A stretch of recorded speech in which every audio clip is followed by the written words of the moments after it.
Hey everyone, we're about to get started. Thanks for coming to this.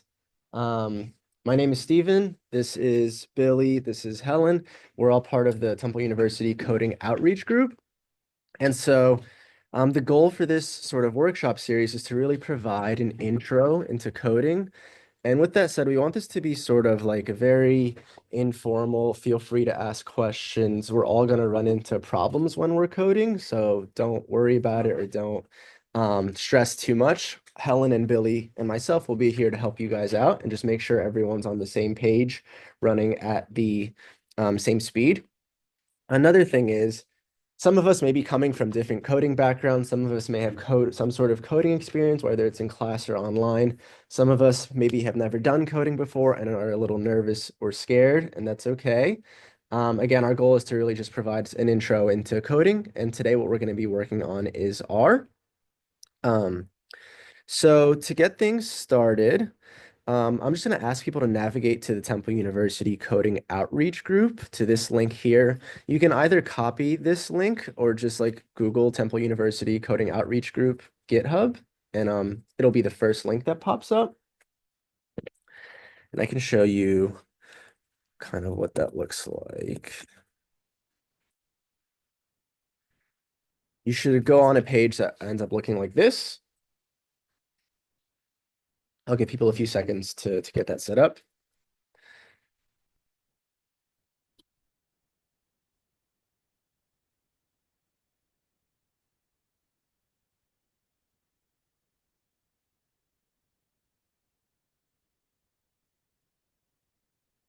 And for people who are already there, the next step is going to be to click on this folder right here, Intro to Coding 2025.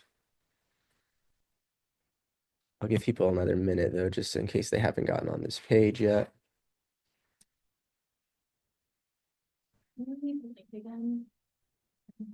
Yeah.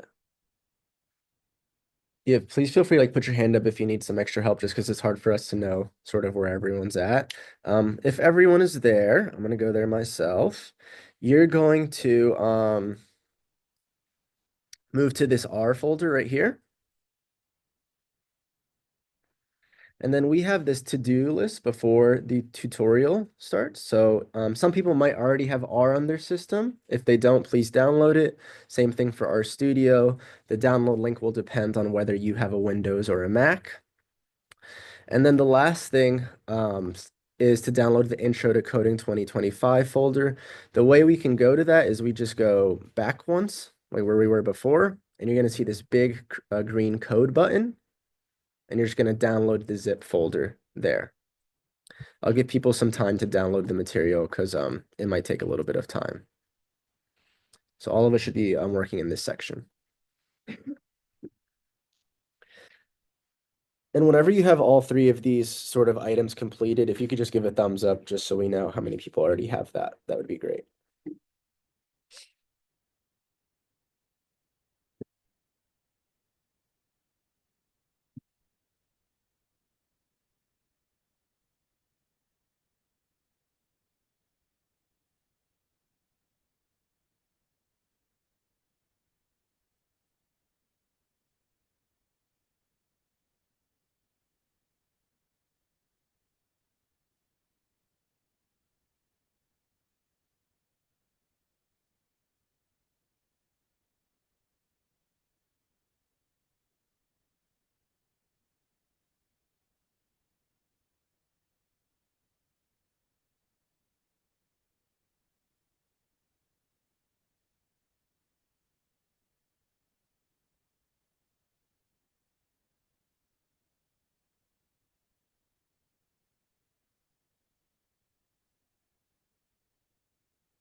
Yeah.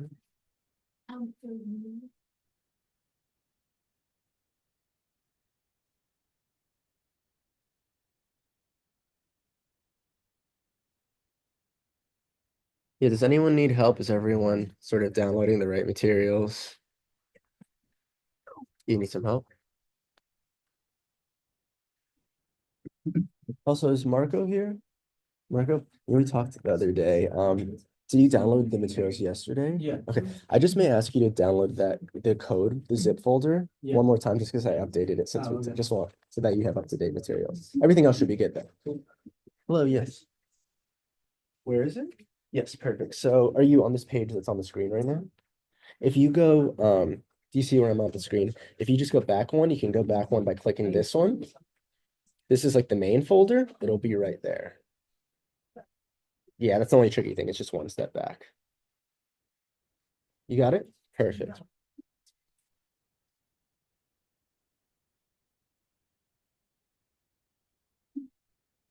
Are you guys good with the materials? You're good as well. You're good, perfect. You got it. Harry, you got it. Julian, I'll give you some time. You set up. Marco, you've got pretty much everything. Okay.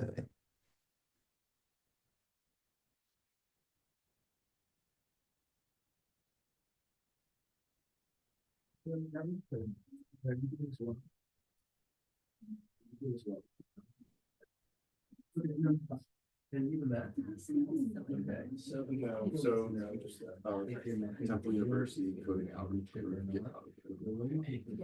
Yeah, of course. Future Apple and do.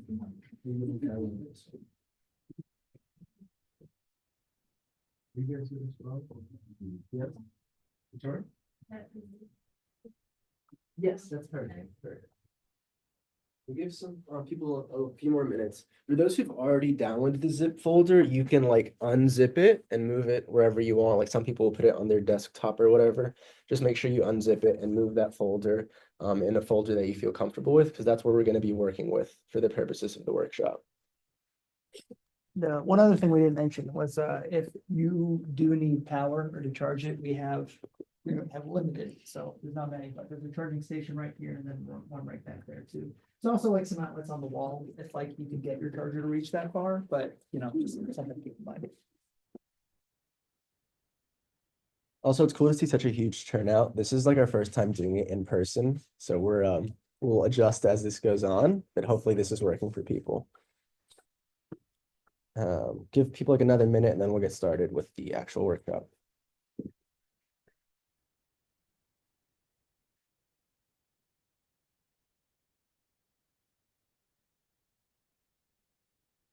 So, yeah, just like the order of some things.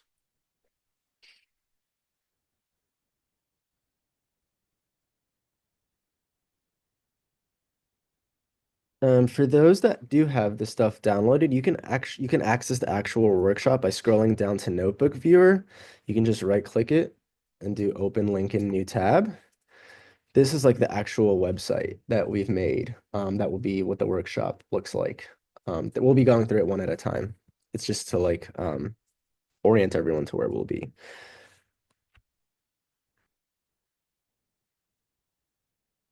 Always sunny. Always sunny. Yeah. Deb was supposed to come to this. I was a little nervous. Who was supposed to be? Deb Draven. Oh. I mean, she'd be fine with it. She would be.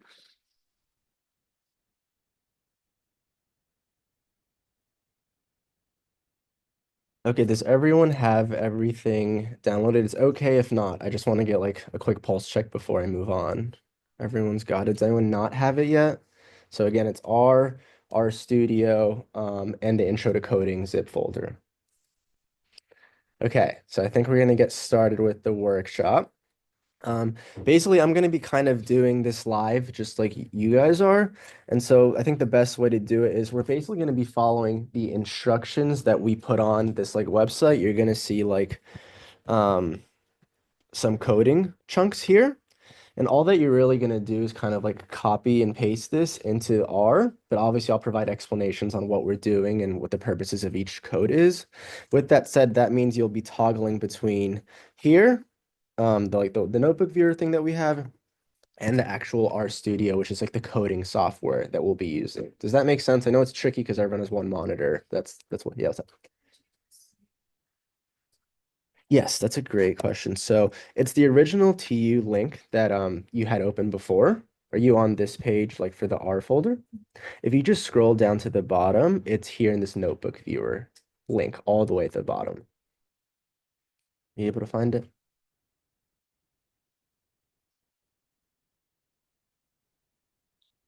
can also be, if you just go to the TU coding outreach group, like landing page, like the first Like- page, there is another link. You need to click on the intro to coding bootcamp too. Yeah, so this Drop is that. like the main page, maybe where you originally started, and then you can go to Intro to Coding here. And then from here, just because today's workshop's on R, we'll go to the R folder. And then if you scroll all the way to the bottom, it'll be the notebook viewer. For those who are coming to the Python workshop, it's going to be the same thing. You're just going to go to the Python workshop. The link at the bottom is going to be the notebook viewer. It's the same format. But yeah, this is I forget, I think I opened it twice, but this is the workshop that we're going to be working with. Okay. All right, that took less time than I thought it would. Okay, cool. So yes, again, this workshop is focused on providing an intro to R. R is probably one of the most common languages you'll come across, especially if you're in psychology and neuroscience, is used to run a lot of data analyses, visualizing data. Our intention for the development of this workshop is that you can kind of use all the code that we're going to towards your own data, whether it's for a class, for a research project.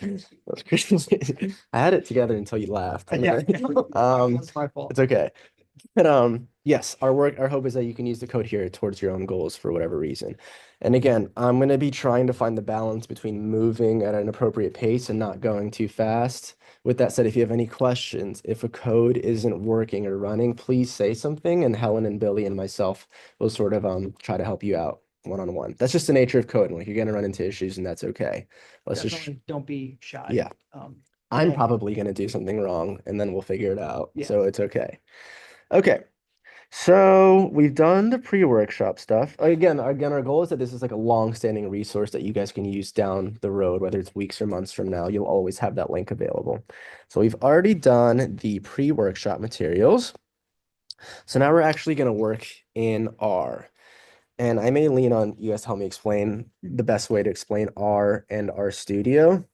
The way that I've had it explained to me in a way that makes sense is like R can feel like the pencil that you're working with, but RStudio is the actual software and the notebook that you're using to implement R. Do you have any other analogies that may be helpful? I mean, R is what's doing all of the actual analyses. It's the language that you're working in. RStudio is just a pretty way to interact with it. You can work with R directly, but it is gross. It looks awful. Like you don't know, you can't see what variables you've created.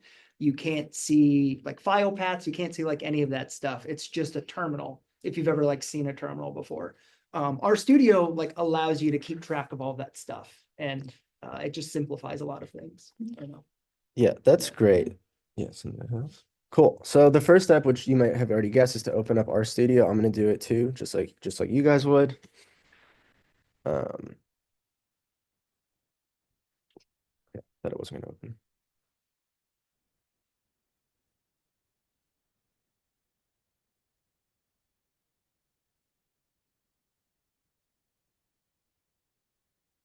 Okay, so this is what your RStudio should look like when you open it.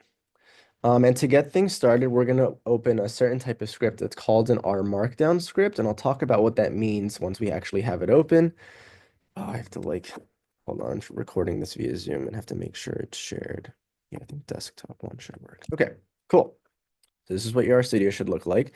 And the way you open up a R Markdown script is you can go to File, New File, R Markdown. And then in the workshop, for some people who are toggling between that and what I'm doing, I'm just naming this Intro to Coding 2025. This is just a title that we're assigning to the script. And then I'm just pressing OK. So again, I'll do this one more time. It's File, New File, R Markdown, and I'm just titling it Intro to Coding. Okay. So hopefully people were able to open. Yes, do you have a question? Yeah, what's up? Okay. This is good to know. Yeah. Does everyone else have RStudio? Everyone else is at this place, hopefully.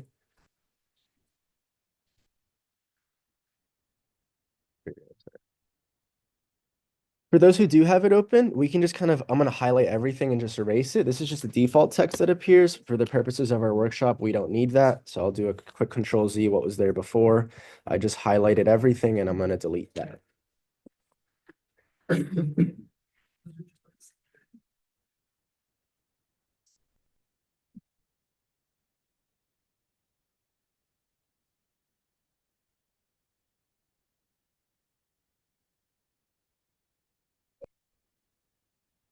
Oh, good, Billy.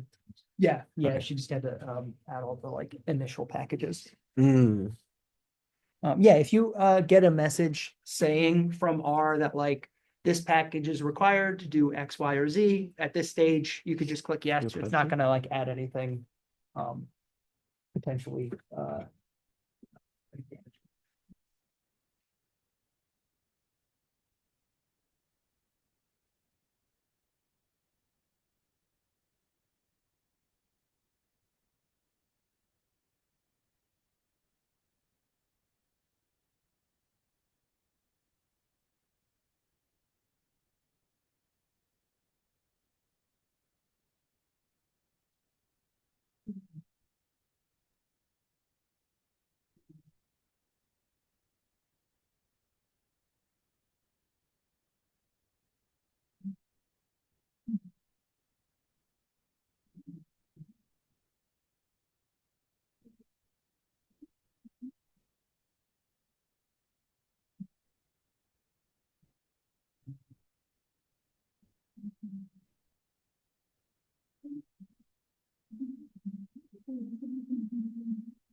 if it doesn't work, we could do the RStudio on the cloud, like that's online.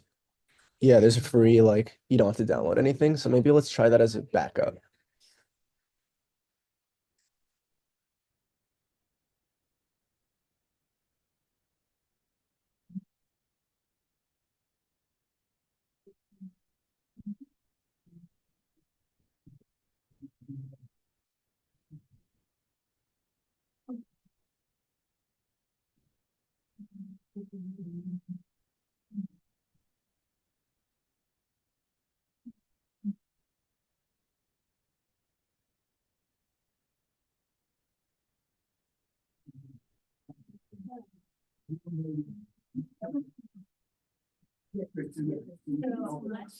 Got it? Thanks, Billy. Anybody else having any trouble? Yeah, yeah. This is again.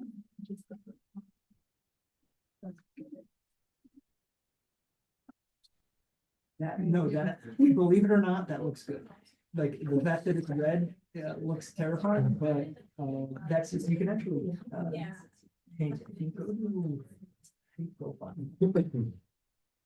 Oh no, I mean, well, oh yeah, global options.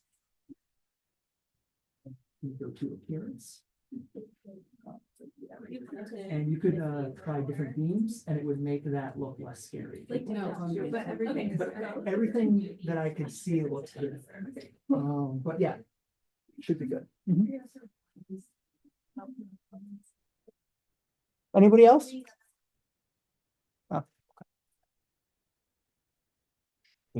Yeah, what's up? No, you're good.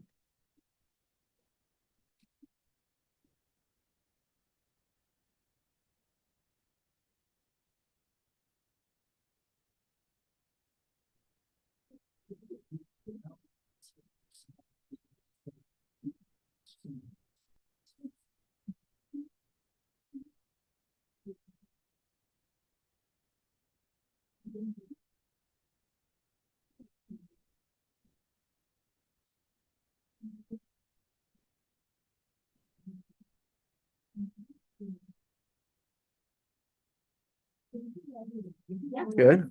Awesome. Thank you so much. Actually got our studio open.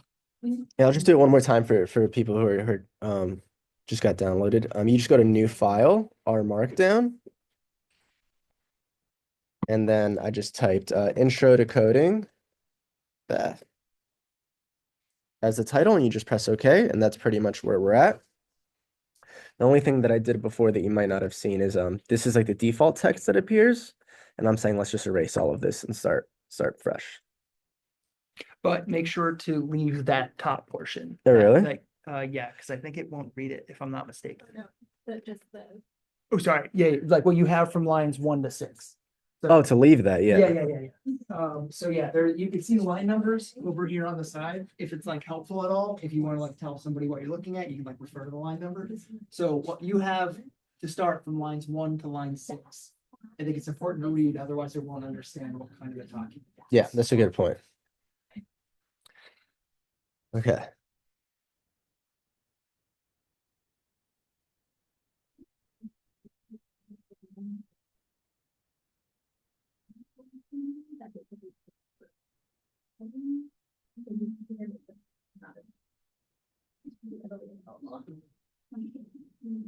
Don't mind.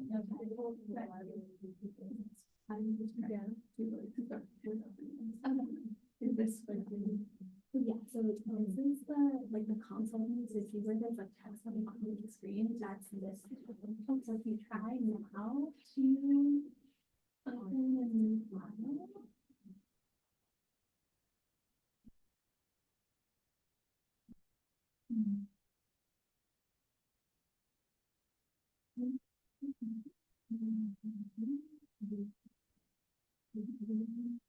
Because I said, it Yeah. looked like they all installed before, so. Yeah. it's-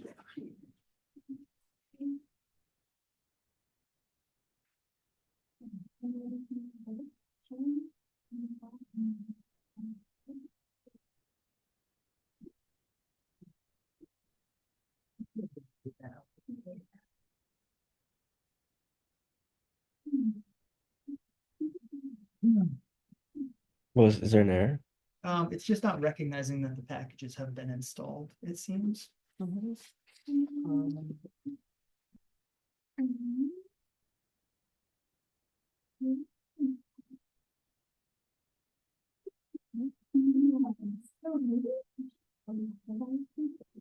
Yeah, and then you open it, like, if you go like under.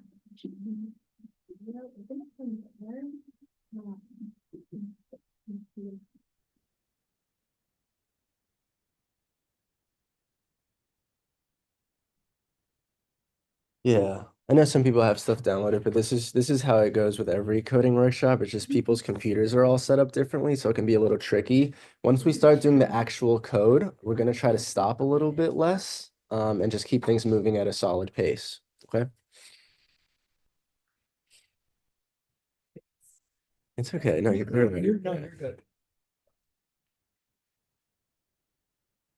If you've ever done any sort of coding thing before, you know that it's always the things you never expect to go wrong that pop up and take forever.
Been here before, not here for this. No, he just comes here. So, He was here when he took Tug's a picture. oh, is Yeah. it? How did that go? Did It was you wind good. up having people? Yeah, like Okay. 12, 14. Oh, good. Yeah. Good. It's that. Hey, Dev. We're not doing it. Hello. Yes. I think this maybe would be better. Sorry, I'm like No, no. totally packed. No, you're Yeah, fine. Good very to see you. busy. Thanks for coming. There we go. Great. Okay. I know there's some people who are coming at 1:30. I talked with a few, and hopefully you have this stuff downloaded because we're about to sort of get started with stuff. I am also recording this, so this will be uploaded online if people want to revisit it later. We're at the part where everyone has the software and the data installed, and we're going to start working with R Markdown now. So R Markdown is basically like notebook style coding, and that might not mean much in I guess its term, but it does a good job of like separating the code from any notes that you want to take. So that's really important when you're doing coding. A lot of times it's typical to take notes for yourself so you can remember what you did and kind of talk about what you're doing. So the example that I included um, in the website that I showed earlier is like this is how you add 2 plus 2. And so this is a note that I'm taking for myself. But if I actually want to run code, the way that I'll do it is I'll start a coding chunk by typing these three things. What are these called? Backticks, I think. Yeah, backticks. They are like on the same key as your tilde key. If you look at your Yes, keyboard, in next the to upper your left one. corner. And then I do a few spaces. It doesn't matter how much you do. Like let's say you want to do 3. And then inside this coding chunk that you'll see is color coded as gray, you can put the actual code that you want to run as part of your script. Oh, got 2 at. Big boy, the answer. Yes, hopefully this is making sense so far. Oh, too bad. Yeah, now if I actually want to run this code, there's a few different ways I can go about doing it. In the website, I can toggle back to that now. We're at this part right here, Intro to R Markdown. There's a section here where I talk about all of the button options that are part of R Markdown that you may end up using. But for the purposes of demonstration, we're just going to use this green arrow.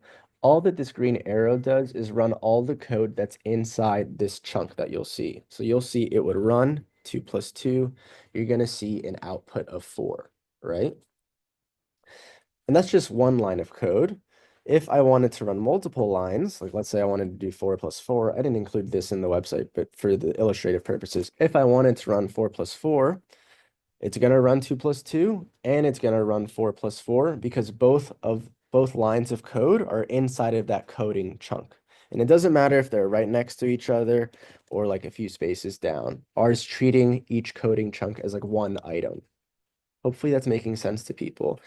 And at this point, some people may be wondering like, well, what if I want to run 2 plus 2, but not 4 by 4? Like, do I have to run everything all the time? And the answer is no. You can just highlight it and highlight the row. And I have a Mac, so the way I would run just one line is by pressing Command Enter. Is there a different way you guys do it? Control Enter for Control Windows. Enter for a window. So you have a lot of flexibility in how you want to set up these coding chunks. Now, I will say the reason that people have switched to sort of prioritizing notebook style coding is because if you want to put notes like in this chunk, you have to use a hashtag, or else it's going to interpret the text that you write as code, and the computer doesn't know what this is how you add 2 plus 2 means. So an example of that is if I take this hashtag out and I run this, it's going to give me an error. It's like, what do you mean this is? I don't understand what you're trying to tell me. This isn't an interpretable code that I can work with. So rather than doing a hashtag every time you want to make a note for yourself, R Markdown is really useful for sort of separating that. Anything that you write before or after, can't press enter, won't be interpreted as code. So for that makes sense, as long as we get that structure, that's really important because we're going to be using this framework for the rest of the workshop. Does anyone have any questions so far? Okay, cool. Now let me see where we're going next. Okay, so next we're going to talk about installing packages. Some of you may have came across this when you initially opened R Markdown. What's the best way to describe a package? A package is basically someone really smart and crafty came up with all these R functions that everyone else can use, and they built them into what's called like a package or a library that basically just contains all the functions that we want to work with. Now to do cool stuff, like let's say we want to make a really nice plot in R, we have to use a certain package. And so the first step, typically the first step of many scripts, is to install and load all the packages that you want to work with. And that's what we're going to do first. So I think here I'm going to say installing packages. And we're going to make another coding chunk. For each section, we're just going to basically make another coding chunk just to keep things organized. And the way the structure for installing packages is just like this. This is sort of the general expression.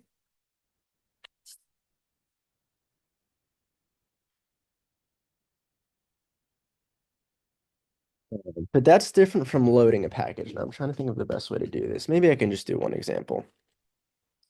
Let's say I wanted to install the ggplot package. I know it doesn't mean much right now, but this is just a very commonly used plot to make graphs. Let's say I want to install that. This is the code that I would run. I'm going to erase this, or I'm going to hashtag that.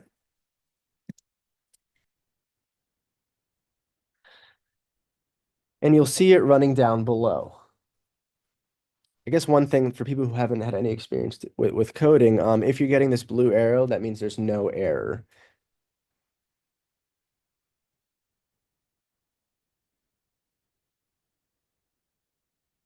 Now, if I run both of these lines, I'm probably going to get an error. Didn't get an error. That wasn't a good example. Ignore that one.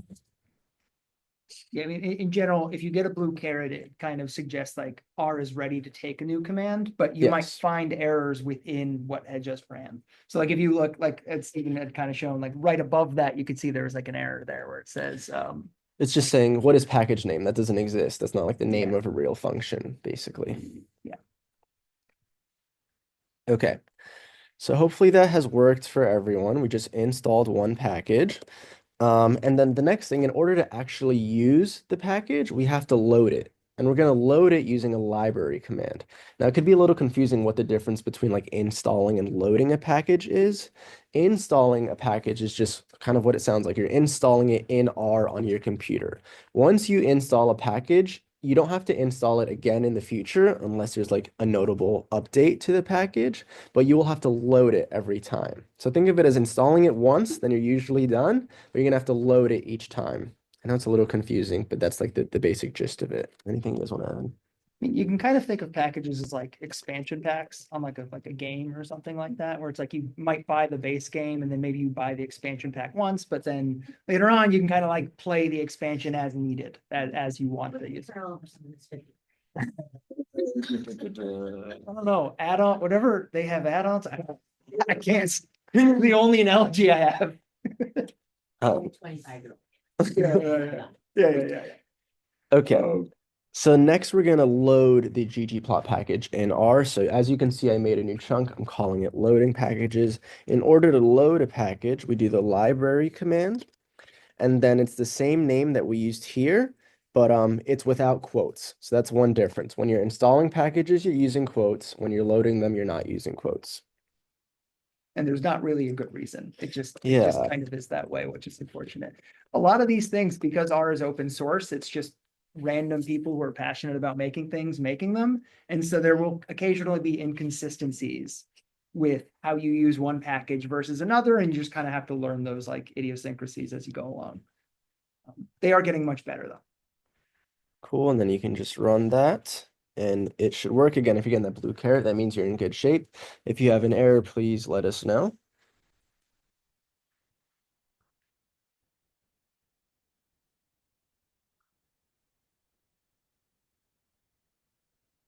It also might, before we continue, also might be a good idea to save this file, just in case anything happens. Like I'm gonna save mine.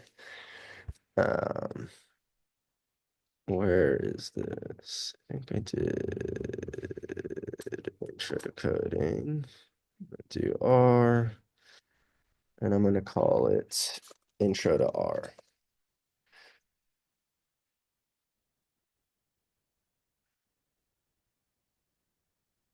Okay, hopefully people are in good shape. Next, what we're going to do is an actual like exercise for installing and loading packages. So if you go back to the website here, we should be, and you can just click on this packages section here, exercise, install, and loading packages here. This is the exercise here, so I'm gonna give people a few minutes to install and load a few packages for practice. We're gonna install and load the tidyverse package, report, LME4, and ggplot. So you can just make a new chunk just like we were doing before. The solution is right here if people are just super excited and can't wait to see what it is, but I would urge you guys to give it a try on your own. And then we'll check in a few minutes.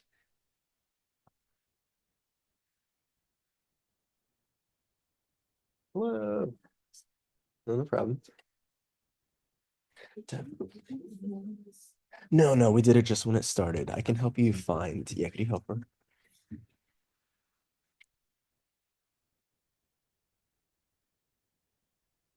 I'll put it here.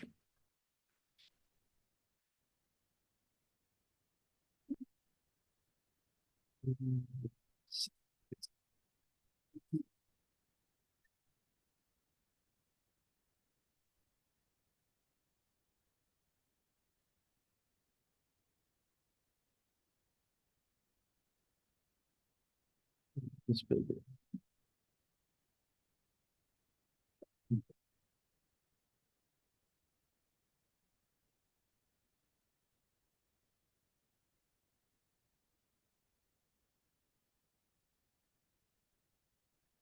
Again, if anyone has any questions, please let us know. Although we'll review it in like a minute or two.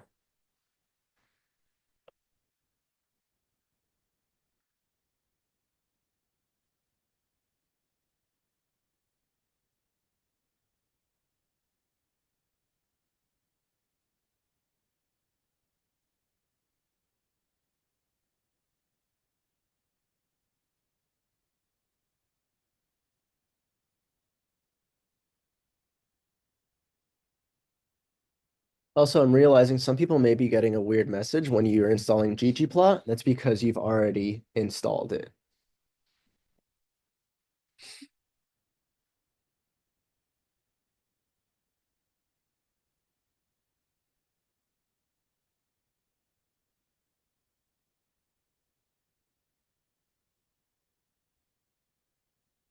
Okay.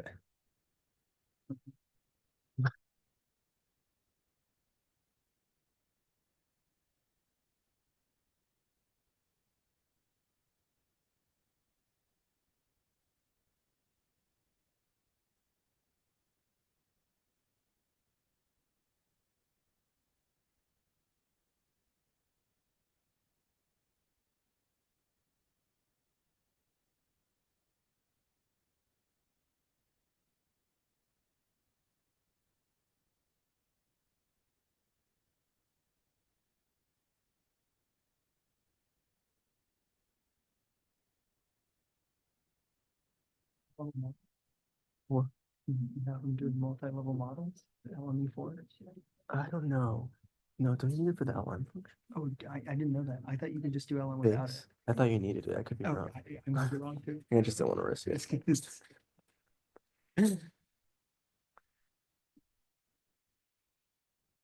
I do like that you guys kept the report. So, It was amazing. Yeah, so helpful. it's so helpful. Yeah. I feel like I've showed it to people and nobody ever uses it. Really? Yeah, I think Incredible. maybe they do use those down.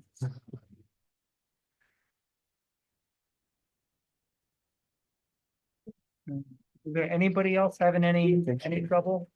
Okay.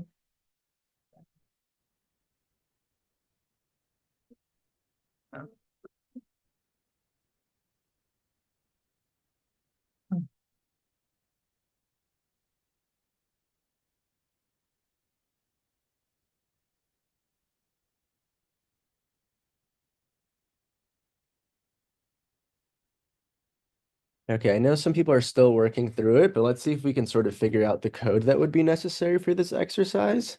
So I'm going to get things started, right? As we saw before, you would use install packages. And how would I finish this code off? What do I have to put in the parentheses? Let's say I wanted to install the tidyverse package. How would I write this in? In quotes, what would I write? Exactly, pretty simple, right? Once you can do it for one, you should be able to do it for the others. Then you can just copy and paste it. I put tidyverse, report, LME4, and ggplot, right? So this is how you install packages. And let's say this is how you install packages. Now, let's say I want to load these packages. We use the library command, and what do I write? Let's say I want to do tidyverse. How would I write that in? No quotes, right? Hopefully you're like, this is so easy. I'm going to be a master at coding. It's just quotes and non-quotes. But yes, you're totally right.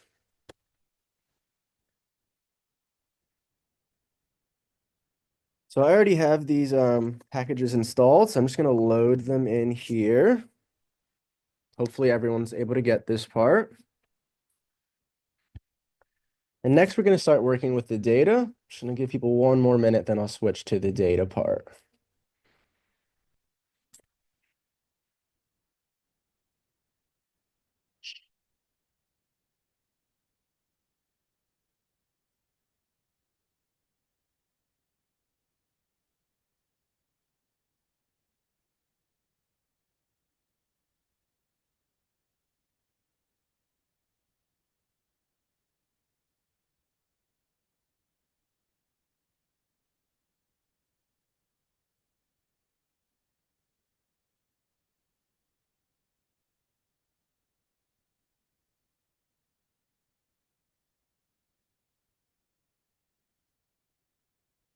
You install and load in the same time? That's a great question. So again, like typically once you install it once, you don't need that code anymore. So like I would install like really if how I was doing it is I would probably make a separate one just because it's like easier to organize. But like let's say next time I want to use these packages again, I wouldn't need to use this code. I could just basically start from library because they're already installed on like your computer. Does that make sense? But yeah, you could run library and install packages in the same chunk. Yes, You you could could. really put, I mean, if you really wanted to, you could do your entire page of code in just one chunk and just press run on it. Yeah. But Let's see. which is basically what like a standard script is. The markdown script is just like a richer version of doing it, so you can like control what you're running at any given time. Is it harder to identify an error if it's all in the same chunk? Yes. Yeah. Yeah, Yeah. if you do have an error and you have multiple chunks, it will stop at the chunk where the error occurred, which is another advantage of doing like a markdown setup. Yeah, and I already have the tidyverse package, so if I install it again, I get this like little message saying basically, do I want to update it and restart R? And you can just say no. Okay, I think we're going to switch to working with the data. I know some people are still working through things. If you go back to the notebook viewer page that we were on before, and you go to this number 6, Palmer Penguins data set, I'm going to talk a little bit more about the data that we're working with. For today's workshop, we're going to be working with a very common and sort of popular open access data set called the Palmer Penguins data set. We're going to be working with two data sets, one that they refer to as the curated data, which basically has like different anatomical size measurements for like 344 penguins from a few different species in a few different islands. And then the raw data, which has even more anatomical measurements about these penguins. So this is the data that we'll be working with today. And next, we're going to be talking about working directories, which is like a really important part of coding in R. And working directory is just like a fancy way to say file path. Hopefully people have like heard what file path means or like a pathway when it comes to a computer. The way we wrote it here, it's just like a fancy way of referring to folders and subfolders on your computer. So I put a quick visualization of what a file path would look like. Obviously, this is going to look different for everyone's computer because there's different usernames and different directories and stuff like that. But this is one pathway right here. users, my Temple ID, document, GitHub, and then the folder that we're in. And this is just a visualization of like what this pathway represents. Maybe this is like so simple everyone gets it, but I know it took me a while to understand like what file paths actually represent. So what a working directory is where R thinks you are on your computer. We have to set our working directory so that R knows where to look for files on our computer. Otherwise, R isn't going to know whether your intro to coding folder is in a desktop, in your downloads folder, in your user folder, so on and so forth. So the first thing that we're going to do is figuring out how to get your working directory. And this means, which the code that I'll add in a second, is where does R think you are right now on your computer? This is where R exists on my computer. It's going to be a different pathway for everyone because we all have different computers. And that's okay. I'll just give people some time to enter in this working directory or to get their working directory. Thank you so much, Helen.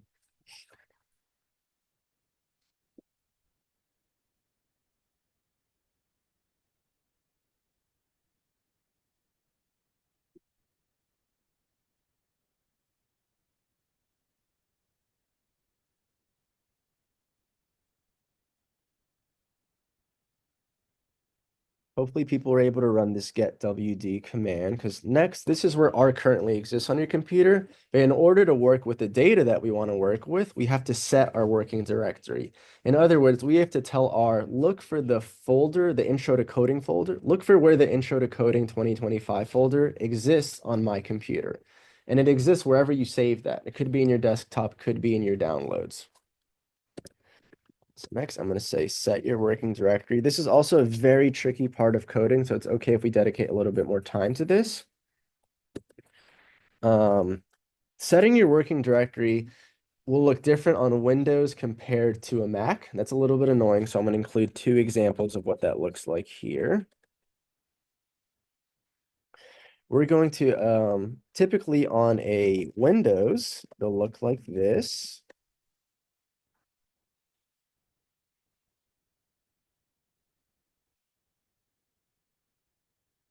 And on a Mac, it will look like this.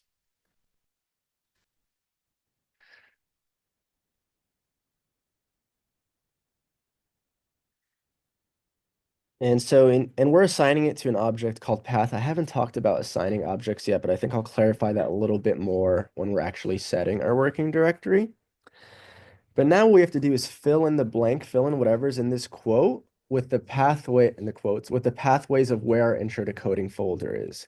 And so an easy way to do that is wherever you saved your intro to coding folder at the beginning of this workshop, like I think I saved mine on my desktop just because I save everything there. And then it gets messy for me later on.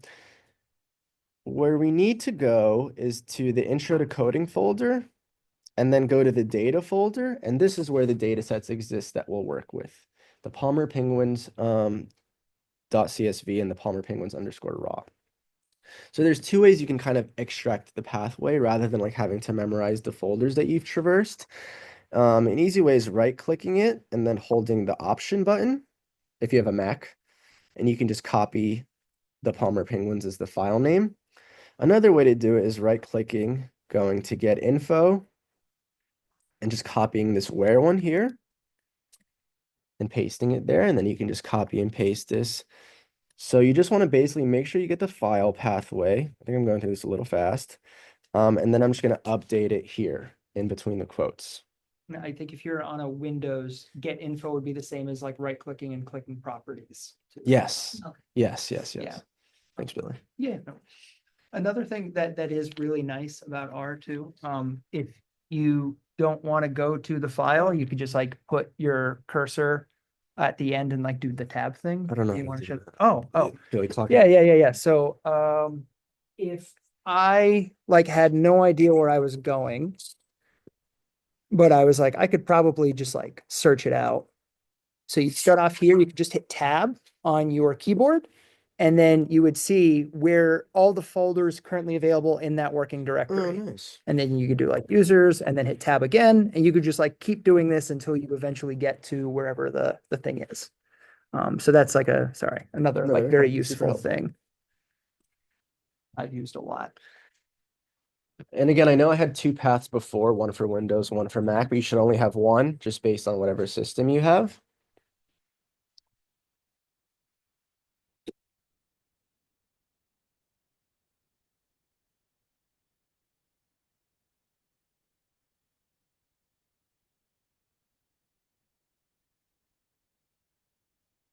Just to specify your working. I guess I could do it with the same chunk.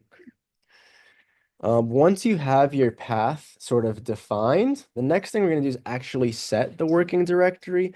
And we use this getWD function to get our working directory, but to set a new one, you have to use the setWD function.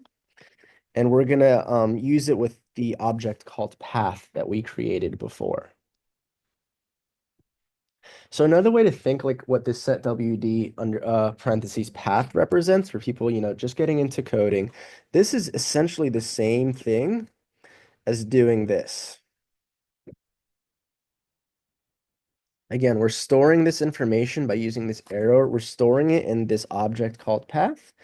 And we're just using the path object to set our working directory, but it essentially represents the same thing as this. And you may be thinking, well, why do we want to go through that extra step? Can't we use just the quotes of the pathway? This idea of assigning objects is super important when it comes to coding. It's a really big part of being able to work with data. So there's just a quick intro into that space. Does anyone have any questions about how this and this are like the same thing? Is that making sense to people? Okay. So I'm going to erase the second one, and I'm going to set my path. And if you just want to confirm, okay, well, this is what my working directory looks like, we can just run this one again, and it would have updated. A question? Yes. Perfect. Could you myself that? Thank you. We'll give people another minute, but hopefully people are at this step.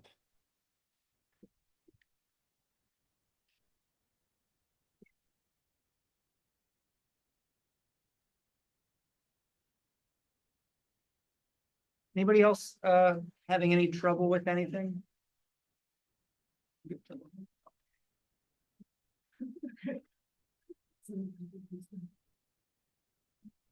Oh,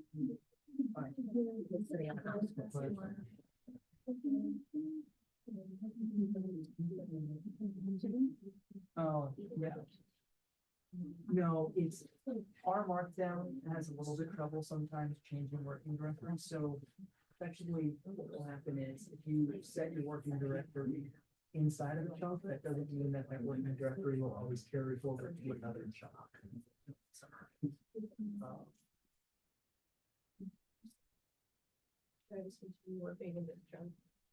Right now, it really only matters until we load the data in. Yeah. So like there will be like a step there on where we're gonna load the data, which is we do it in the same chunk that we define the path. But after that, you go first, separate chunk, sorry. Oh, no worries. So basically, because you decided you set the working path in this chunk, the next chunk that you make, sometimes it might not understand that. Only when you load in the data. Once the data is loaded in, the working directory. Oh.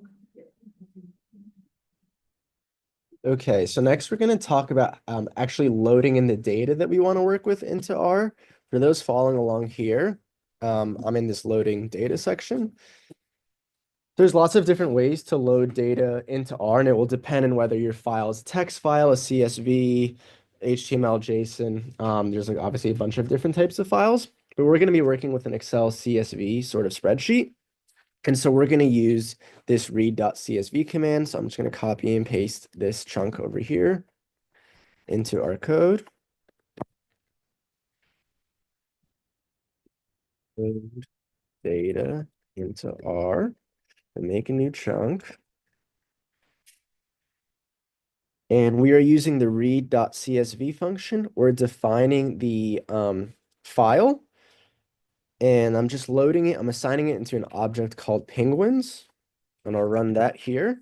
And you should see this pop up in your R environment on the right. You'll see a little blue arrow and an object called penguins. So I'll give people some time to do that. Yeah, put your, if you do get an error, just go ahead and put your hand up. I'll help you. Again.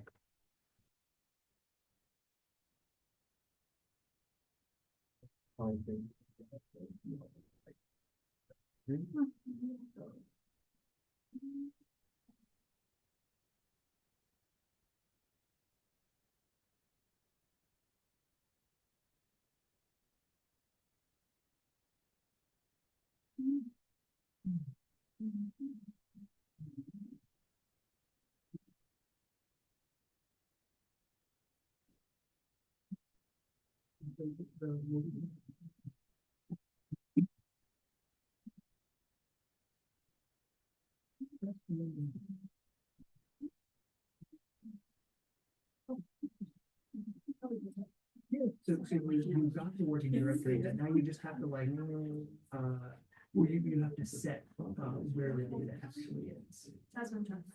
Oh, I got you, okay. So do you know this is number? It worked.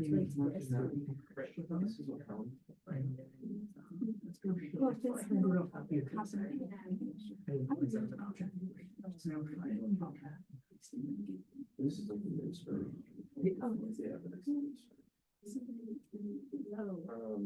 I think it's working because it's like loading here. Yeah. So I think that's it. You just want to be able to see what's on the right. Okay, sorry, I might have been right the first time. Okay, great. And then,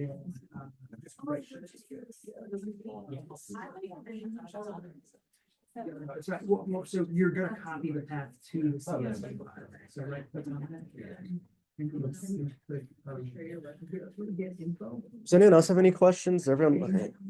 Give me one sec. I might just try to copy them. Okay, yeah, so.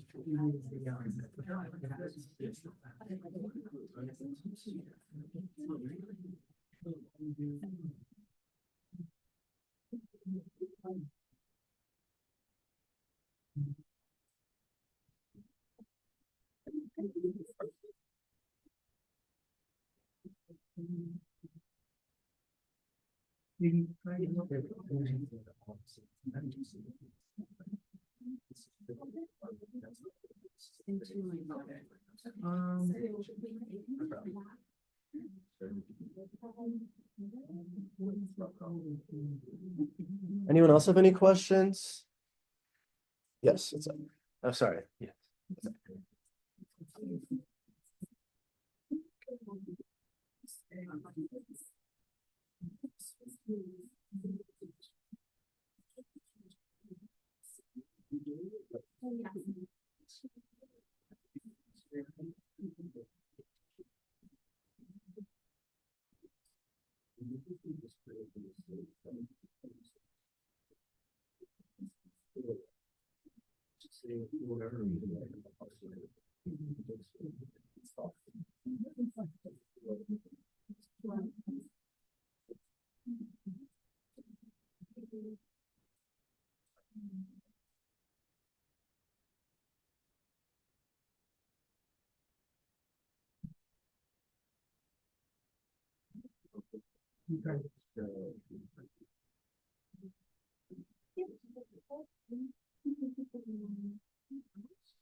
Oh.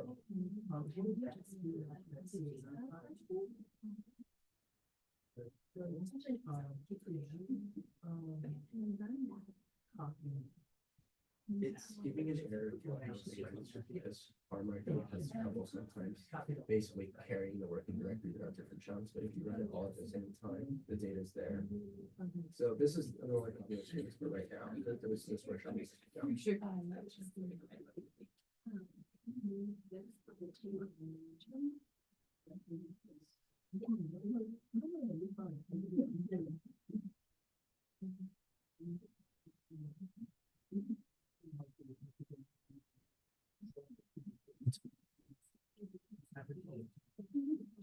know, but I thought that was only for knitting files.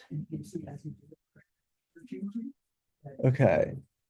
That's good to know. Hey, Isabel. Back out. Like you never walk. Yes, no chance of that. Thanks for ensuring that, Harry.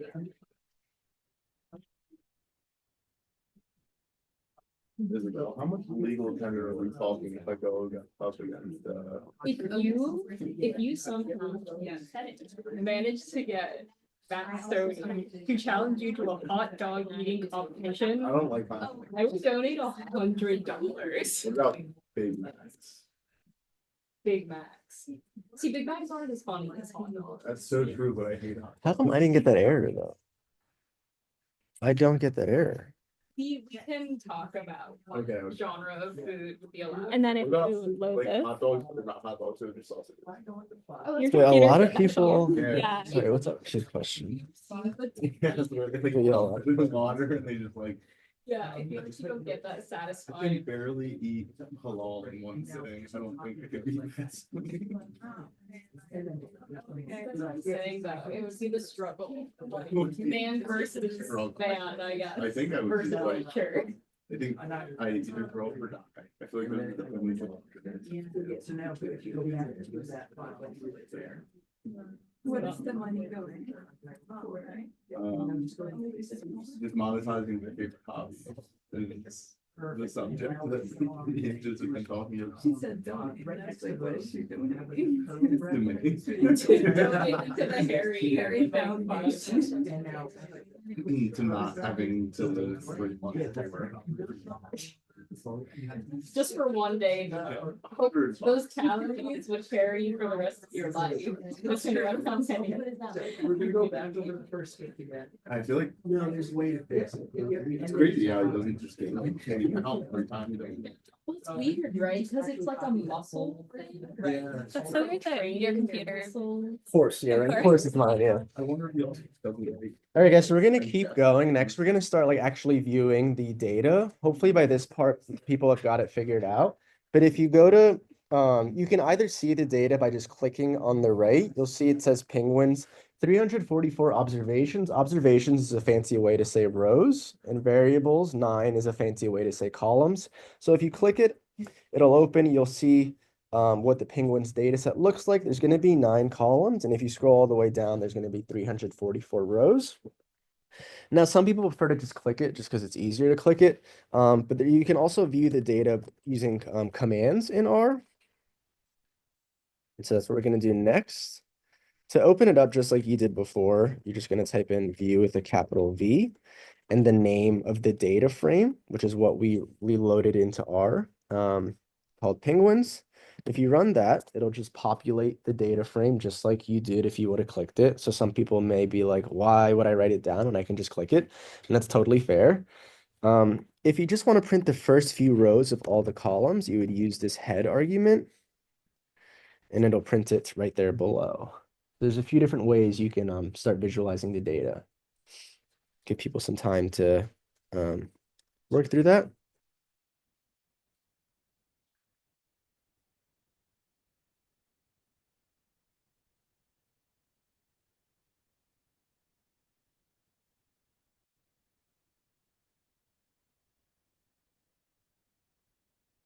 Hopefully people were able to run that. I'm going to keep going.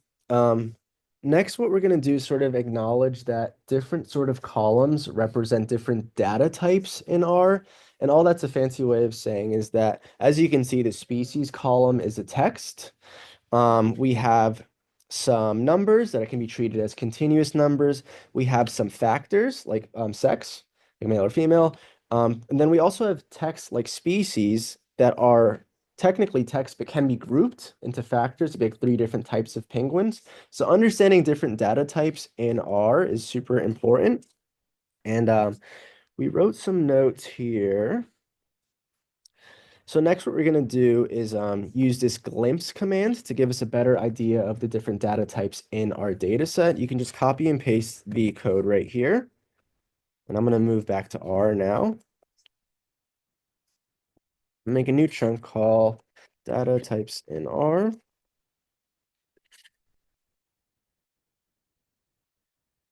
Glimpse penguins.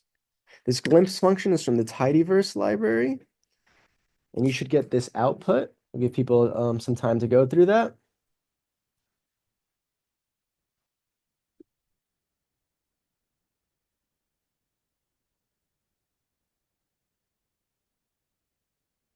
So for those who do have this output, you'll see that all it's printing is just different, like the first few rows in each column.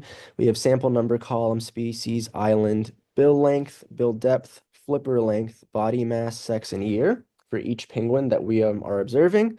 And right here is where you can see the different data types in R.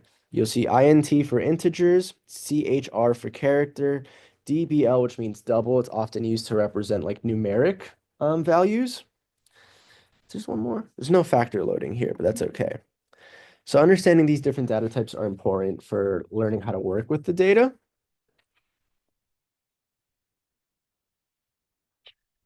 And again, we're going through this a little quick just for the sake of time, but back on the website, I included like a quick glossary of the different data types and examples of like what that looks like, just in case you want to revisit that later. I think that's all for data types. Anything else worth adding? Okay. So next we're going to talk about subsetting data. Subsetting data is a very, very, very important skill in all programming, especially in R. It's just a fancy way of saying we want to filter or remove different columns or rows. Like here in the example, we have 9 columns, but let's say we only cared about the first 3 columns. What if I only want to focus on those 3 columns? This isn't a huge problem when you have 9 columns, but if you have a data set with hundreds of columns, it can be a little bit annoying to have to sift through hundreds of columns when you only want to work on 3 or 4. So that's what we're going to be talking about next. But before we actually subset columns, we're going to talk about how you actually access specific rows and columns in a data set. So I'm going to copy this over here. This first chunk is accessing rows. So I'm going to reference the data frame, which is called penguins. I'm going to use this $sign, like literally the $sign character, whatever you want to call it. And I'm going to say the name of the species column. And this is going to give me all the rows in the species column. It's just going to print it out, basically.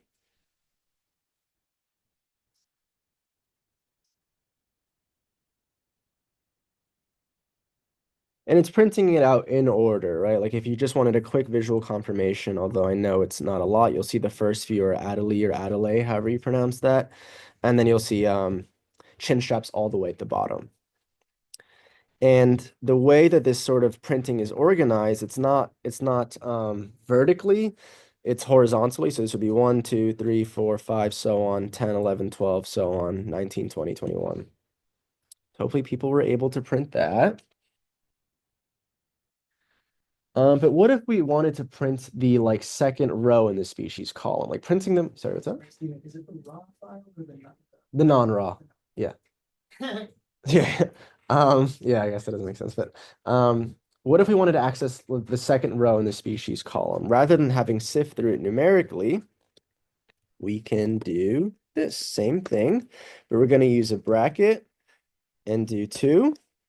And it's going to print the second row in the species column.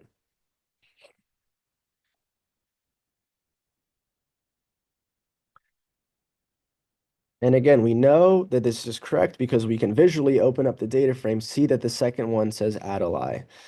But like, let's say I wanted to print a different one. Like, let's say I wanted to print it all the way at the end, it's going to give me a different output because it's accessing the 343rd row in the species column. Again, we can visually confirm that by scrolling all the way down. You'll see 343s here. It correctly printed chin strap, right? So it's just like a quick intro on how we're accessing specific elements in R. In other programming languages, this is sometimes referred to as index elementing, just in case that terminology helps. Okay, hopefully people are good on this so far. But what if we wanted to print all of the, oh, I missed a step. What if we wanted to print the first row across all of the columns? We're going to stick with this bracket notation. I'm trying to think of the best way to organize this. Maybe we can make a new chunk. print the first row across all columns. Sorry, I'm just trying to think of organization purposes. The way we do that is penguins, and we're going to stick with this bracket 1 comma. And so the way this bracket works is like, think of this as like a general structure. It's going to be data, rows, columns. We're not going to run this though, so if you want to write that, you're going to have to hashtag this out. But this is the basic structure of what the bracket notation looks like. And just to make it a little bit more concrete, if I were to run this, you're going to get the first row across all the columns. Again, you can visually confirm this by opening up the data frame and just making sure the values are matching. And it's pretty flexible. If I wanted to print the second one, same thing, right? I'm just updating the number. But I'm going to go back to the one. That's because that's what I told everyone to do. Does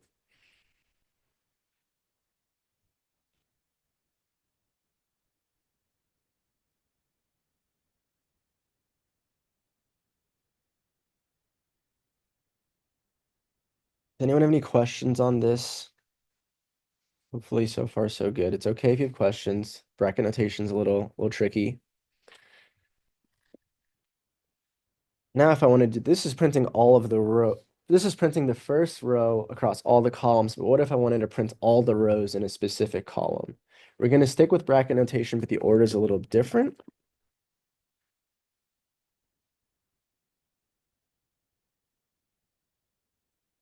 It's going to be penguins. We're going to stick with the bracket, but because we want to access the column, I'm going to say all the rows in the species column.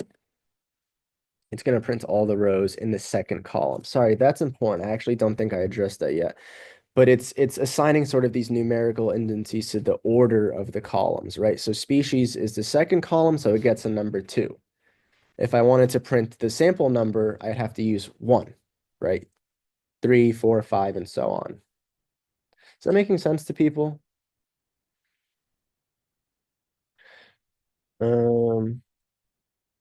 So if I put 3 here, which column is it going to print? Does anyone have a guess?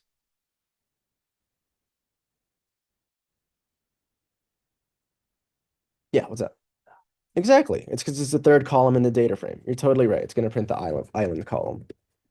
All the rows in the island column.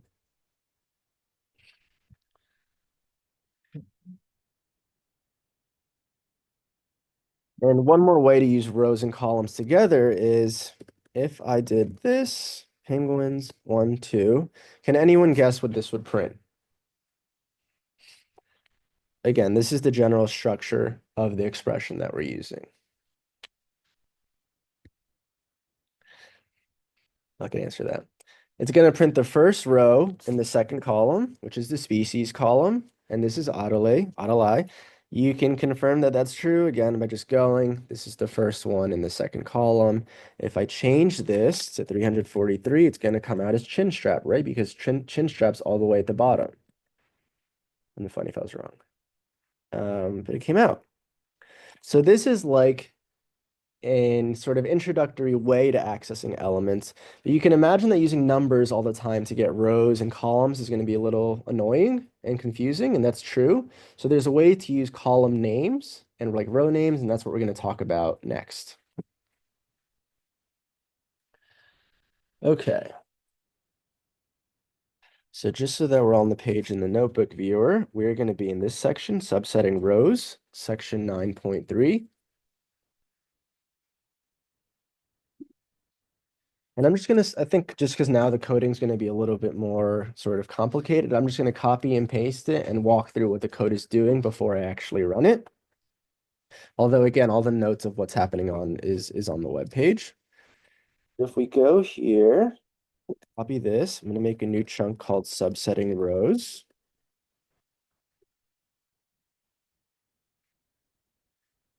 And I'm just going to paste it here. What this code is doing is, let's focus on the right part first. The right part is saying in the penguins data set, we're going to use this fancy, it's called like a piping operator, which basically sort of allows you to use other functions in addition. So we're saying access the data. Now we're using the filter function in the tidyverse library to say, we want to subset all rows in the species column that equal Adelai. Like, let's say we were only interested in those types of penguins. We weren't interested in chinstrap and Gen 2 penguins. We were only interested in these types of penguins. All that this is doing is saying, let's put all of these rows that meet this condition into a new data object called penguins Adelai. And so to confirm that that worked, it's going to create a new data frame here. It has only 152 observations because, again, we removed rows in the species column that were equal to Gen 2 or chinstrap. And we can confirm that by looking here and seeing that all the rows in the species column are equal to Adelai. There are no rows that reference Gen 2 or chinstrap penguins.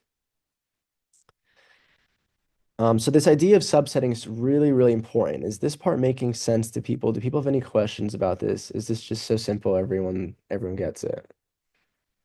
Okay. Trying to read the room. I'm not doing a good job of reading the room. Hopefully that works. So again, let's say we wanted to change this to be chinstrap. What would the data frame look like? Do people have any guesses? What types of rows are going to exist in the species column?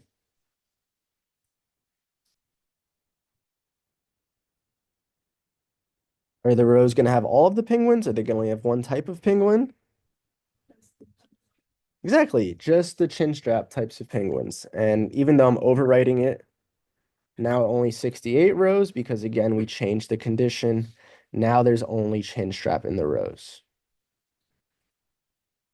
But I'm going to go back to Adelaide because that is what we wanted to do. So that's how you subset rows. But next, which hopefully makes more sense, maybe I should have started this way, is how you subset columns. I'm going to go back to the notebook viewer and I'm just going to copy and paste the code for columns in section 9.4, subsetting columns. And then I'll talk through what the code is doing. So all that we're doing here is, again, let's focus on the right side of this. It's the same structure as before. We're referencing the data frame that we originally read into R, this penguins data frame. We're piping it so that we can use the select operator. And then we're saying, excuse me, these are the only columns that I want to keep in the data frame. I only care about sample number, species, island, and bill length. I'm going to put all these columns in a new data object called penguins underscore bill underscore length.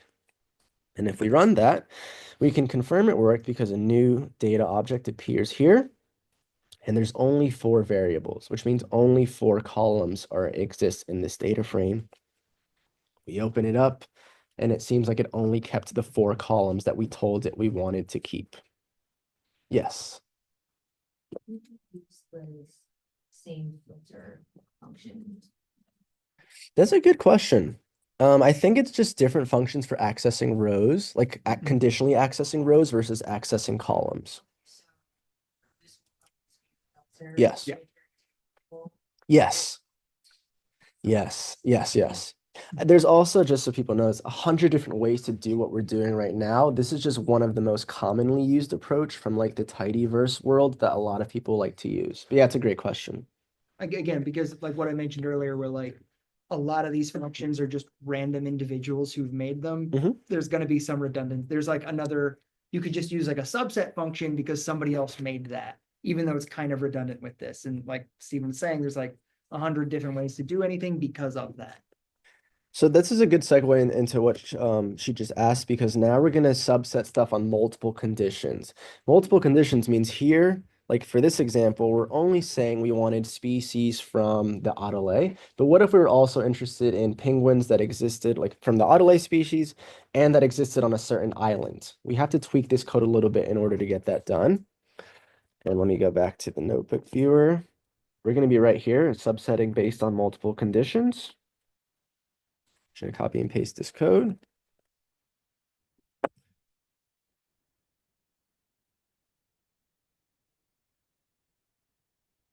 And you can write whatever you write here. I'm just like, this is just notes that I'm writing sort of for myself.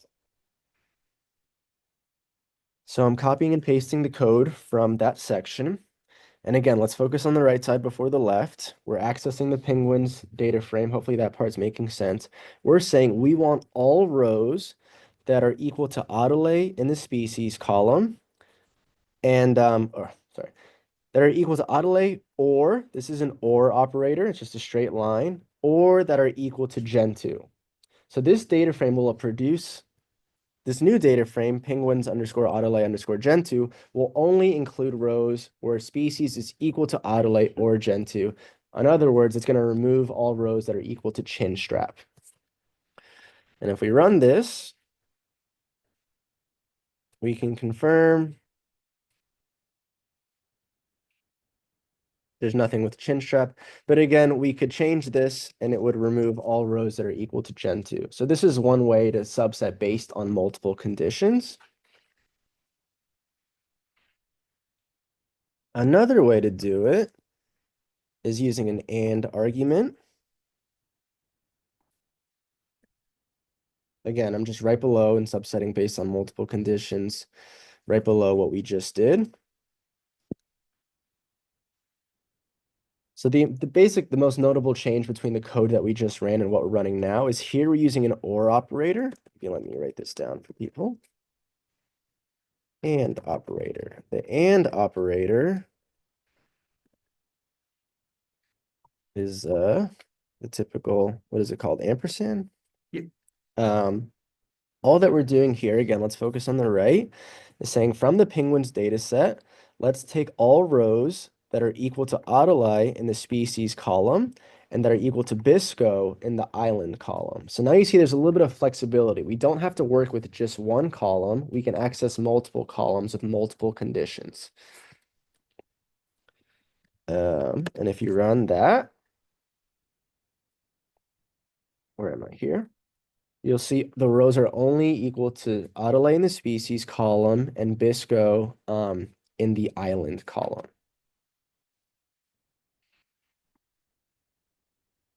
And there's no sort of limit on how many and or operators you can use. I could do 3 conditions if you wanted to, 4, 5, so on. You can use them together. There's a little bit of flexibility, but this idea of being able to use multiple conditions to sort of extract the data that you're interested in is really, really important.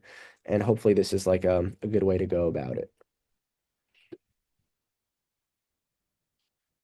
Okay, so I think the next thing that we're going to do is an exercise to subset data. Again, this part is super important.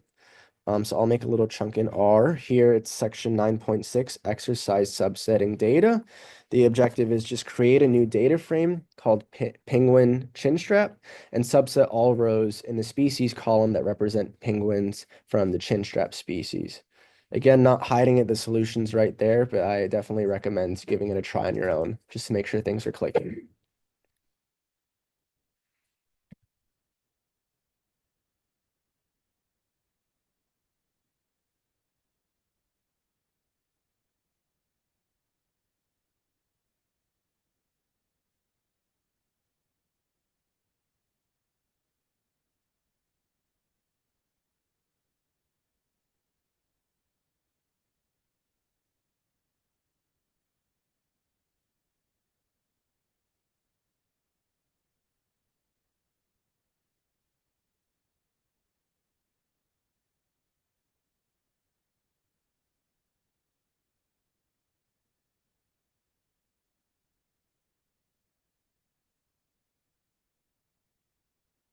Yes, what's up?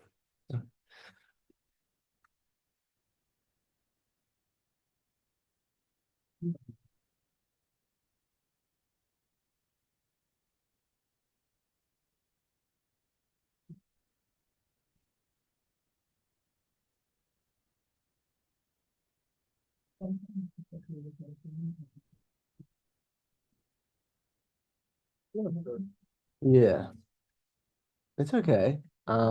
You can hop in. It might be tough to get like the coding part set up. But you're welcome to like follow along. I can tell you where we're at if that's okay. Or could you help him just get set up on the like the just the TUCOG website?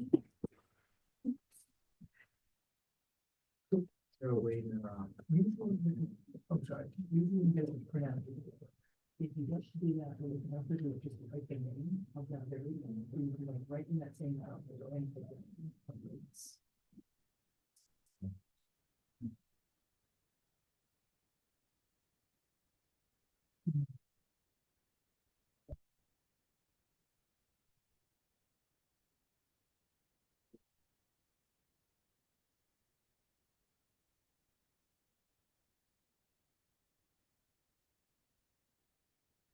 Okay, so I'm gonna pick on Harry and ask Harry to walk me through how I would do this. Harry, the exercise?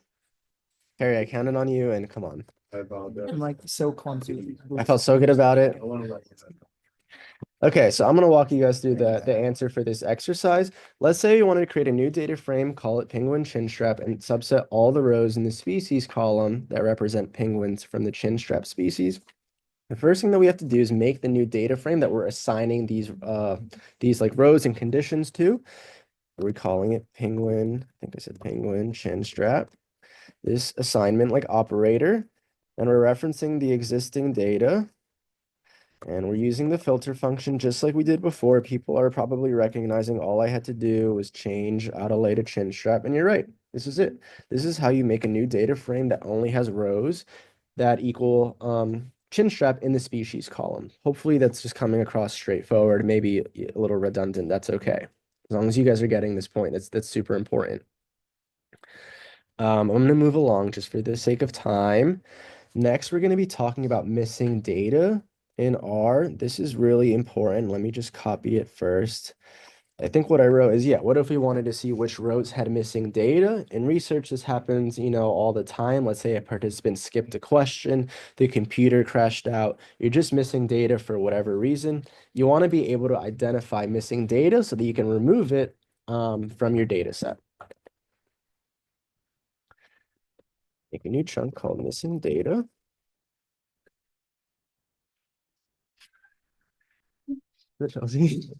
The first way, an easy way is to use the is.na function. And all that this is doing is saying identify missing values that exist in the bill length column in the penguins data frame. You don't have to jot down this. No, I'm just doing it in case it's easier for some people to comprehend and understand.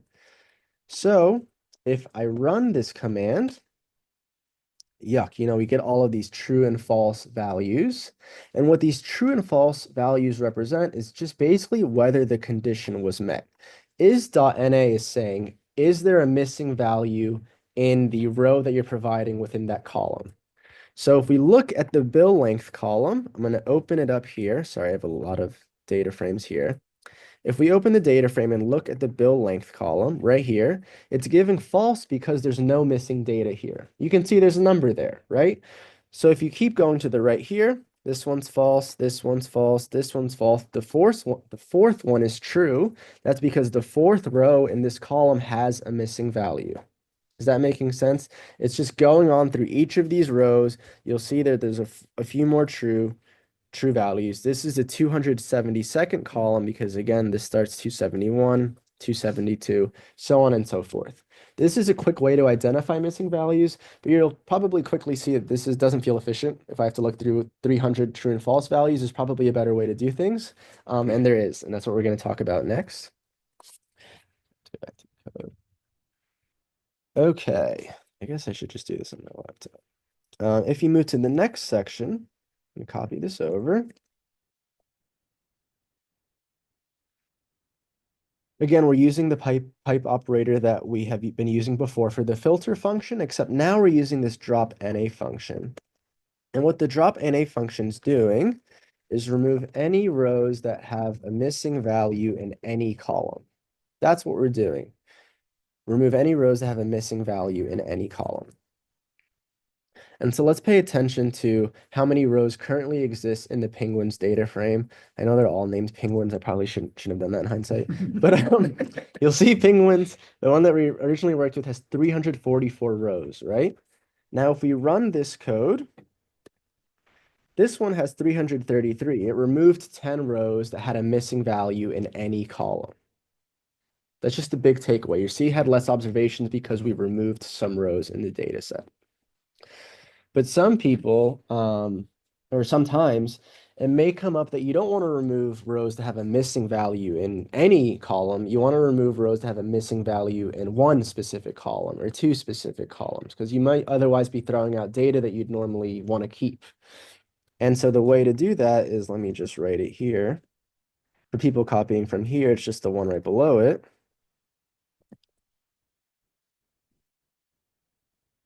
Remove rows that have a missing value in the bill length column. And I'm assigning it to a new object called penguins underscore bill underscore length underscore complete. And you'll see this has it basically only removed 2 rows and went down from 344 to 342 because there were only 2 rows with missing values in that specific column. Hopefully that's making sense. You basically have flexibility whether you want to remove rows that have a missing value in any column or a specific column, or it could be more than one, more than one column.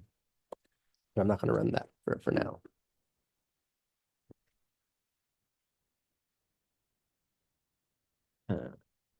Okay, and now maybe moving a little fast, or maybe you guys don't feel that way, but I feel like I'm moving a little fast. Just for the sake of time, we're going to move on to if-else statements, which is also another important concept to know in programming in general.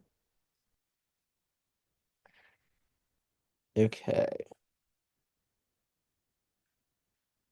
So, I'm actually going to sort of copy this part of the code because I think it's helpful.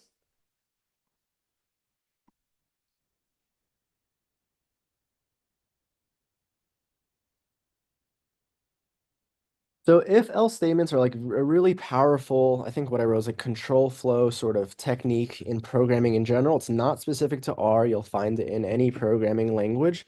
And it's just like a really fancy, it can feel a little intimidating way to say, if this, then do that, or else. I didn't explain that right. If this, do that, else do this. So it's basically saying like if one condition is met, we're going to do this. If that condition isn't met, we're going to do something else. And I know that feels very abstract right now. Let's map this onto the penguins data set that we've been working with. Okay. So I'm going to copy this part. Again, the code's getting a little bit more complicated, but I'm going to try to break it down.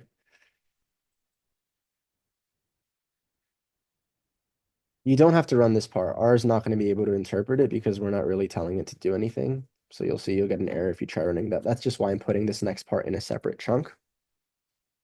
Okay. Okay. So all that we're doing here is we're using 2 functions together, which maybe makes it a little bit more complicated. We're using the mutate function and like this if-else function. I'm going to break down each function one at a time. All that the mutate function is doing is saying we're going to add a new column. We're adding a new column called hemisphere. That's part 1 of this code. That's all you need to know. We're adding a new column. I'm calling it hemisphere. The really important part is obviously this if-else statement. Now what this part is doing, I'm thinking of it, like read it from left to right. If else, if penguins, okay. If the row value in the island column is equal to Bisco, we're going to add a row value in the corresponding hemisphere column that's equal to Eastern. If this condition is not met, then this is where the else comes in. Else, we're going to add a row value that's equal to Western. And I think verbalizing stuff like this is always tricky, so I'm going to actually do it, show you what the data looks like, then we'll maybe reverse engineer what the code did. So this is going to accept it. And if you see here, our condition was if it's equal to Bisco, the corresponding cell should be Eastern or else make it to Western. This island is not equal to Bisco. So the corresponding cell in the hemisphere column is equal to Western. Now let's find a Bisco one because the corresponding cell should be Eastern. Bisco, Eastern. Does that make sense? If you read the code from left to right, that's all that it's doing. And as long as you get that part's really important. And again, like another proof of concept is I'm gonna say, I don't know, yellow. Oh, I didn't know to do color. Color may not have been the best choice. Okay. Yeah, right. So if it's not equal to Bisco, you're gonna put green. If it is equal to Bisco, it's gonna be yellow. That's pretty much it. It's just like an easier way to sort of avoid this use of like that general expression that we talked about earlier. But I'm gonna change it back to Eastern and Western. Okay. Let me go back to the website. So yeah, mapping this onto the expression. This is kind of all it's doing, right? If we revisit this, if condition expression, else expression, if Penguin Island's equal to Bisco, assign Eastern in the hemisphere column, else assign Western to the hemisphere column. And you can already feel like, I know I'm still a little intimidated by these if-else statements. I prefer to use this easier if-else statement that feels more satisfying to me. But like this is like the proper, not proper, but like a common way you'll see it expressed in coding. What's that? If it was say like this loops during Eastern Hemisphere. Yeah, exactly. It would be just like this. You're spot on in this idea of using, I'm spelling the island wrong because I don't know how to spell it, right? But like you can use multiple conditions to get this same job done. So there's a lot of flexibility with these if-else statements. You could also use different columns like we were doing with the filter. So yeah, there's definitely a bit of flexibility when it comes to this. Okay. Let me just undo all of that. Okay. Next, what we're gonna do is we're gonna embed this if-else statement into a for loop. I am still 4 years into, PhD program, not the best at for loops. I rarely use them, but they're very important. If I could go, thank you, thank you, Deb. If I could go back in time, I'd probably try to emphasize more time to dedicating how to use for loops. They're really popular. They're probably, a really good like advanced way to work with data. And we're gonna try to map this if-else statement onto the for loop. So I'm gonna make a new chunk. I'm gonna call it for loop.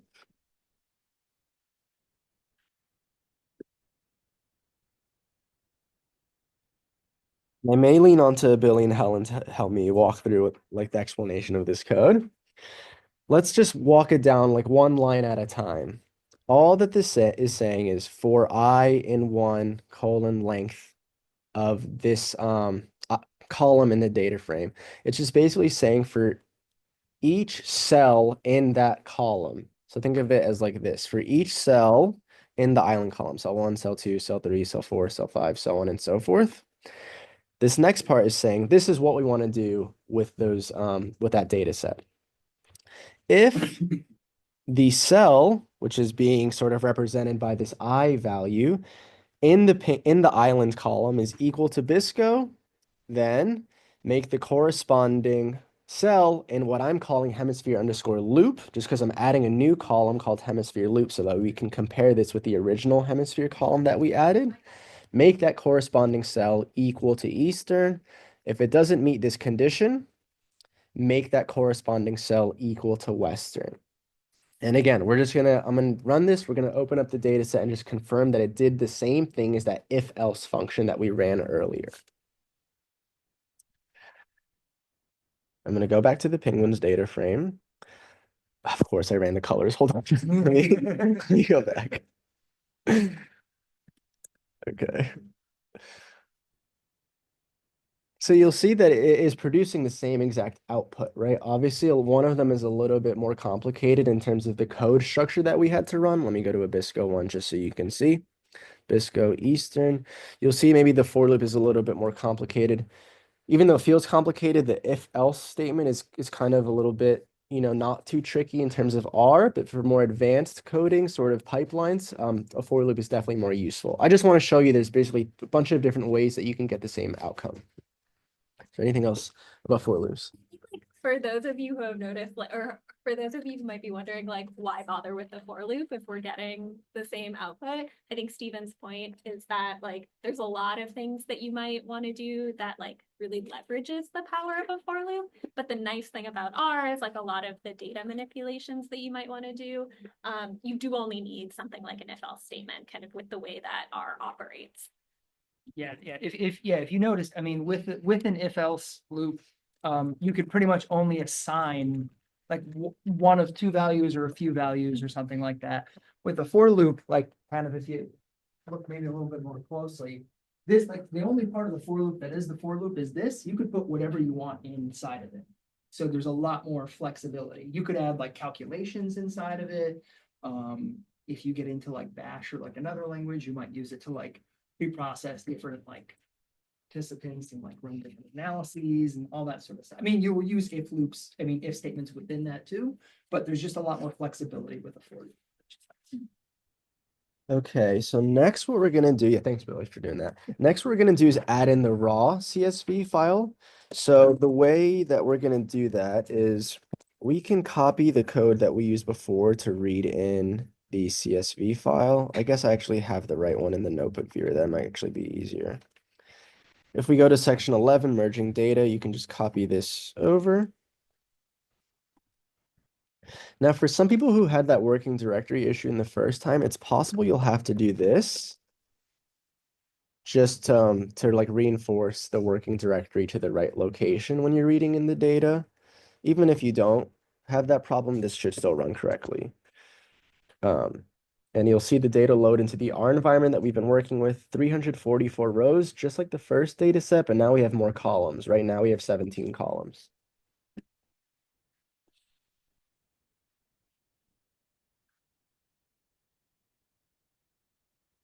If anyone has questions loading this data in, definitely let us know.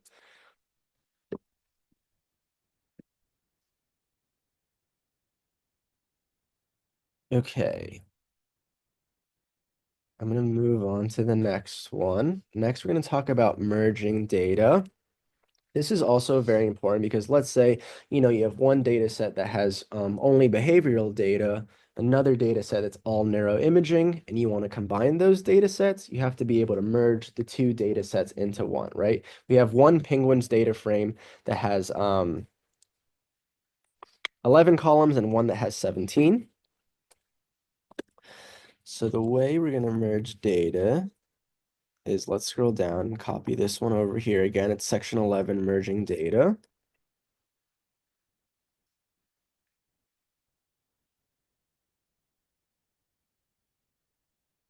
And again, I'll break down this code. I'll go left to right. We're creating a new data object called penguins_merged, and we're using this merge function. And the way it works is you have to first name the data sets that you want to merge. We want to merge the penguins data set that we've been working with all along, the original penguins data set.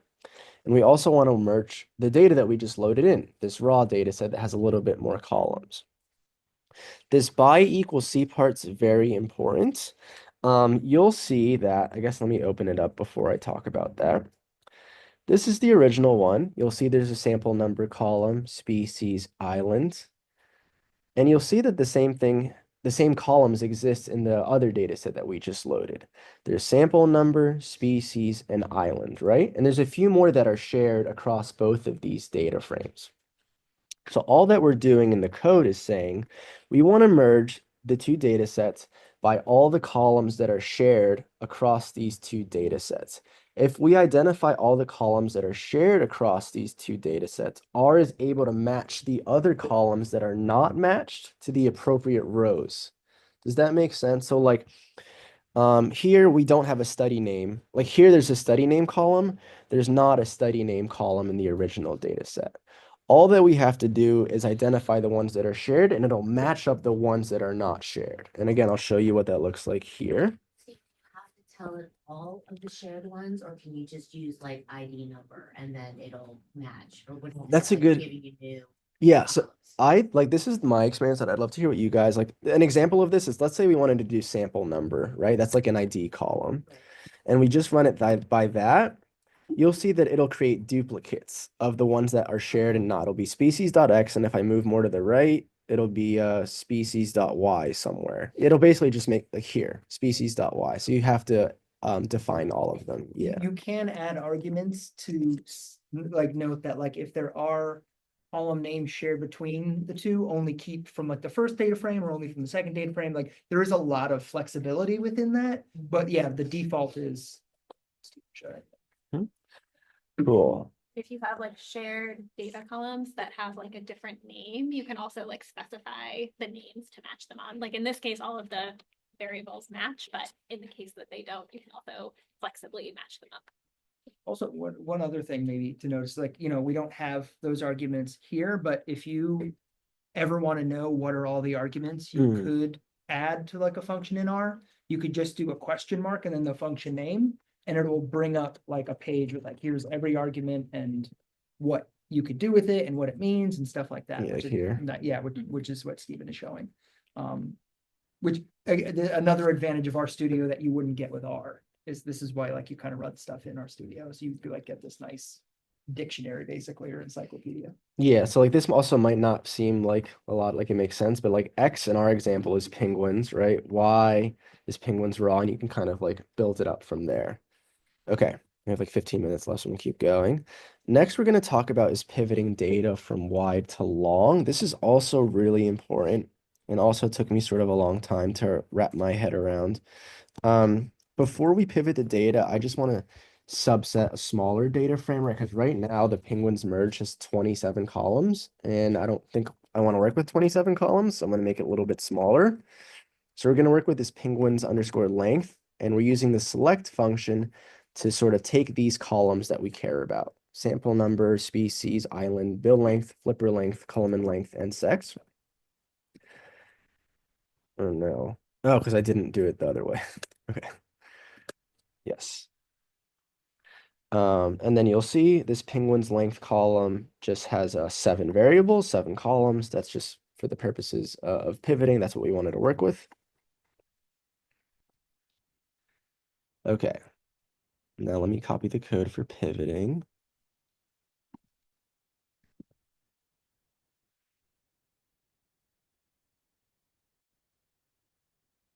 Now this code is definitely a little bit more complicated, but I think before we start talking about pivoting, just acknowledging the difference between code that's in wide format or that's in long format.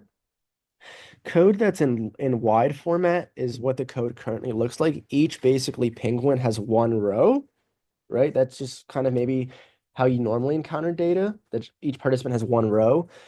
Data that's in long format, you can think of like repeated measures. Like each participant will have more than 1 row. An example of this is like a participant did a baseline test, and then a month later they did another test, and it's the same test. A participant will have a score for the baseline test, and they'll have another score for the 1-month test. So each participant would have 2 rows, right? And for a lot of the analyses that we'll run, data has to be in like long format, and that's what we're going to try to show you guys how to work through here. So I can't remember the description that I wrote. I think it's saying, let's say we wanted to sort of compare differences in different anatomical regions. Like we have length for bill, flipper, and Coleman. All that this is saying here is we're using this pivot longer function here. In this calls argument, we're identifying the columns that we want to pivot. It's these 3 columns, the anatomical regions that we're interested in. In the names too, we're creating a new column called measure, and this is going to be the name of like the characters from this column. And then all the values from these rows, from these columns, are going to go into a new column called length. I already know like explaining this is tricky. Let me show you what it looks like, and hopefully that'll click a little bit better. In the penguin's long data frame, now each penguin has 3 rows. Each penguin has a row for bill length and the length, a row for the flipper length and its corresponding length, and a row for the Coleman length, and right there. And you may be wondering, like, why is that necessary? Like, why can't we just use the original data set that we worked with? I think a quick example that I think I wrote is like, let's say we wanted to graph let's say we wanted to graph bill length, bill depth, and flipper length. Because they're all in separate columns, we can only graph an X variable and a Y variable. So there's no way for us to compare those 3 lengths using like an XY argument. It just wouldn't work, but we'll revisit that when we end up plotting it a little bit later if we get to that. I guess I think we are. And then next, I'm going to show you guys how to pivot from long to wide.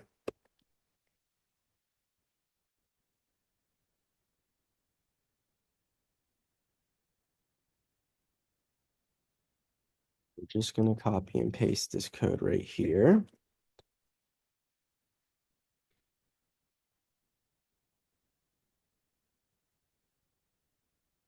Um, in order to pivot from long to wide, we're just basically going to put the data that we just made, this penguin's long data frame, we're going to pivot it back to its original wide format.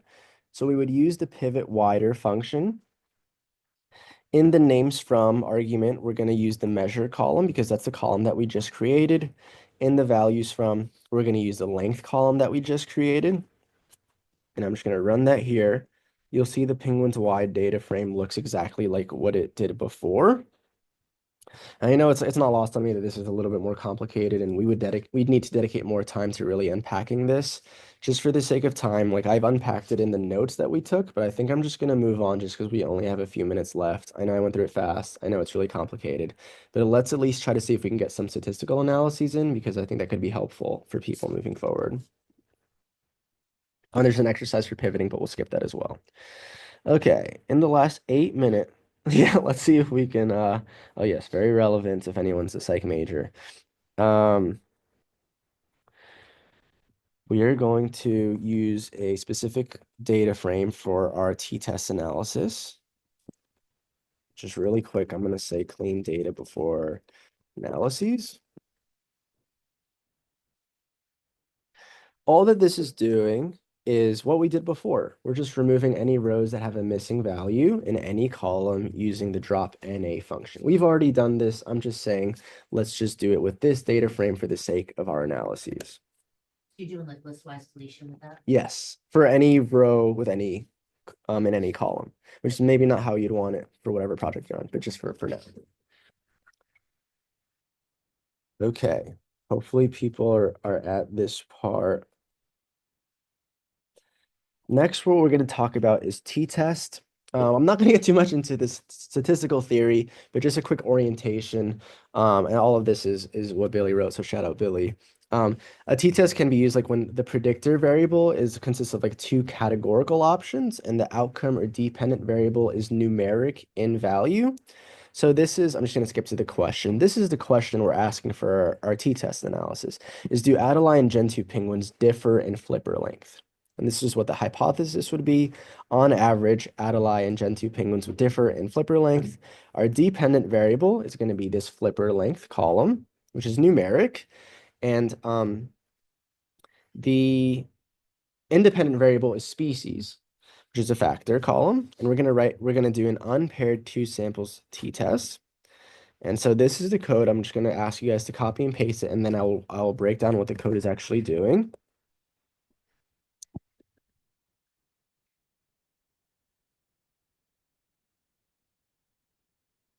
Okay, hopefully people are at this, or if not, they can at least see it here.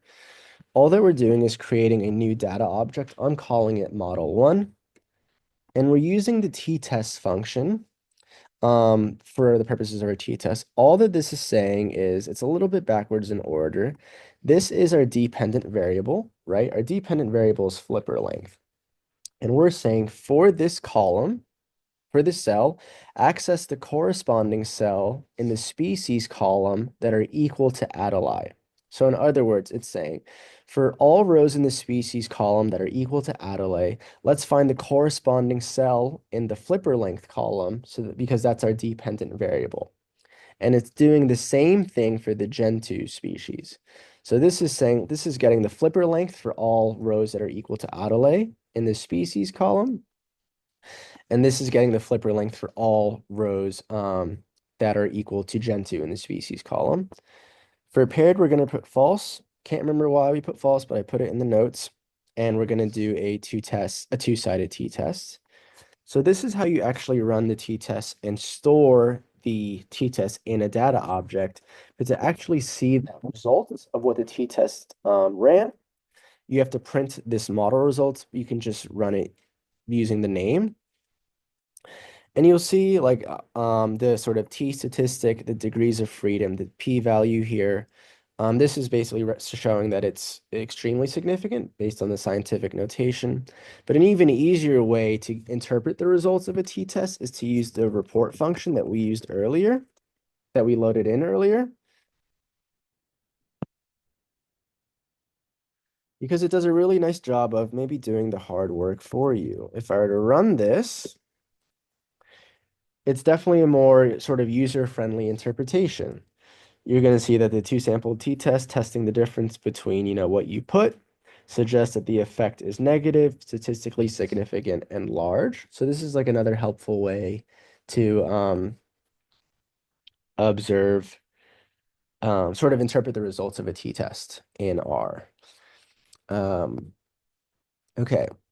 So I know we have like 3 minutes left, and we're just not going to get to the rest of this, but I just kind of want to take some time to go through what the notebook viewer includes, just in case people are extremely interested in any parts that we didn't get to. It's the same format for different tests. Let's say you have a homework assignment that needs to do an ANOVA. This is a pipeline for how you would do an ANOVA. If you wanted to do a linear regression, there's a bivariate linear regression and a multivariate linear regression. And let's say you wanted to make a graph for whatever reason. We have histograms, bar plots with standard errors. Yeah, shown right there. Scatter plots with like a linear regression line. And then for anyone who's like, we did a lot of different things. How am I supposed to remember how to do all of this all at once? We created like a mini pipeline. It's like, this is how you load the packages that you're going to work with. This is how you read the data. This is how you subset columns. This is how you pivot data. This is how you remove rows with missing values. This is a t-test, interpret the results. Like, it's a whole little pipeline that you guys can use for whatever purposes that you want, because I know we covered a lot today.